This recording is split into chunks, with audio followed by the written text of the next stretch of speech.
Olá pessoal, tudo bem com vocês? Neste vídeo nós vamos resolver o exemplo 6. No exemplo 6 nós temos a função f de x igual a x à quarta menos 4x ao cubo e nós queremos na alternativa A determinar os pontos de máximo e mínimo locais da função e na alternativa B esboçar o gráfico. Então começando com o item A, nós temos que os pontos de máximo e mínimo eles podem ocorrer nos valores que estão no domínio da função, tais que a derivada primeira se anula ou não existe.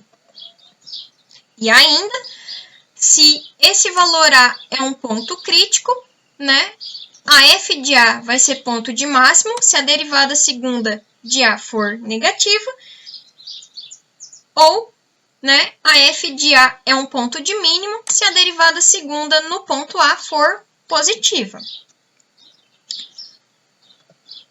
Então, o primeiro passo vai ser determinar as derivadas primeira e segunda da função.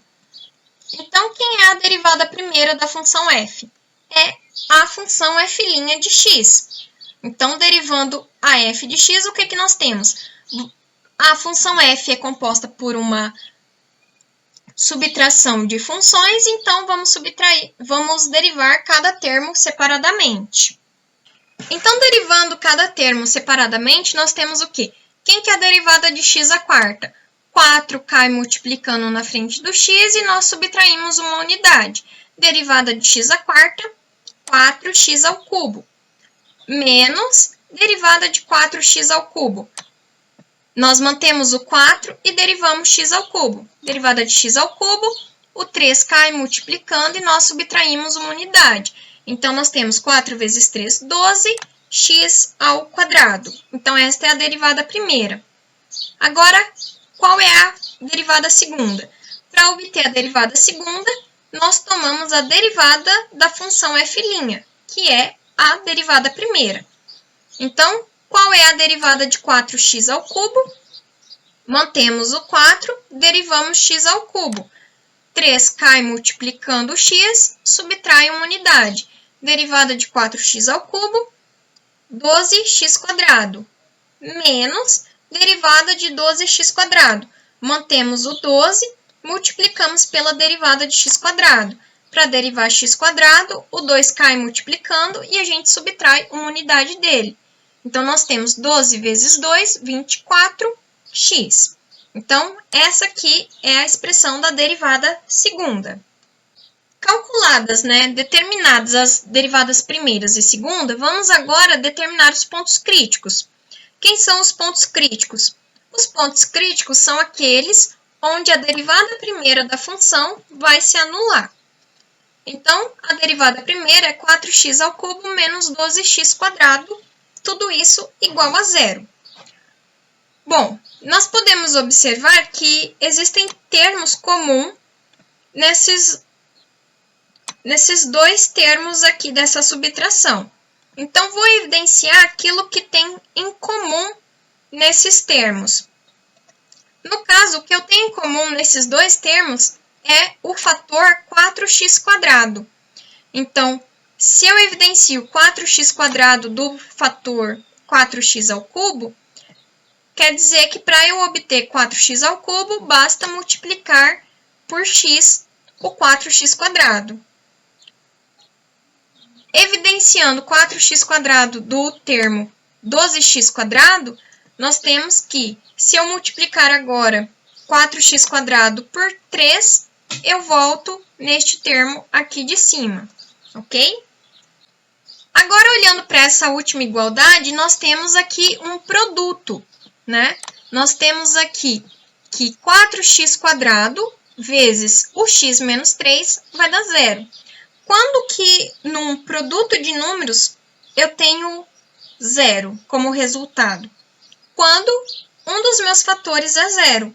Então, nós temos que ou 4x² é igual a zero, ou o x menos 3 é igual a zero.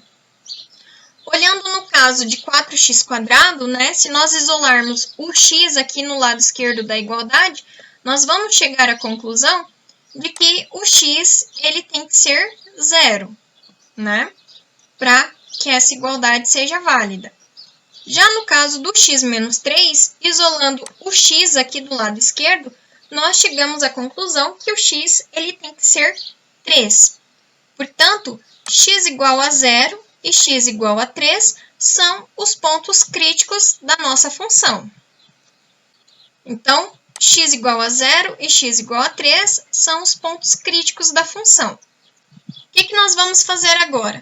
Nós vamos agora aplicar o teste da derivada segunda nos pontos críticos. Então, nós vamos verificar agora se o sinal da derivada segunda é positivo ou negativo. Então, derivada segunda, 12x² menos 24x. Então, derivada segunda, quando o x é 0, vai ser o quê? Trocando aqui no lugar do x o 0, nós concluímos que a derivada segunda de 0 é 0. Agora, trocando o x por 3 na expressão da derivada segunda, nós concluímos que a derivada é 36. Agora, olhando para esses resultados, nós temos o quê? Bom, qual conclusão nós chegamos? Nós chegamos à conclusão que x igual a 0 é ponto de inflexão, né? Nós temos que, quando a derivada segunda de um valor é 0, ele é um ponto de inflexão. Então, no caso, x igual a 0 é ponto de inflexão. Já o x igual a 3, ele vai ser um valor de mínimo local. Por quê? Porque a derivada segunda de 3 é positiva, né? Nós chegamos aqui 36. Ela é positiva. Então, nós concluímos aqui que x igual a 3 é um valor de mínimo local. E qual é esse valor? Bom, vamos calcular agora o valor mínimo local. Agora, nós vamos trocar o x igual a 3 na expressão da função f. Fazendo essa troca lá na função, nós temos aqui 3 elevado à quarta menos 4 vezes 3 ao cubo. Portanto, nós obtemos menos 27. Então, o valor mínimo é menos 27, tá? Então, este é o valor de mínimo local da nossa função. Então, para encontrar este valor de mínimo local, nós fizemos o uso do teste da derivada segunda.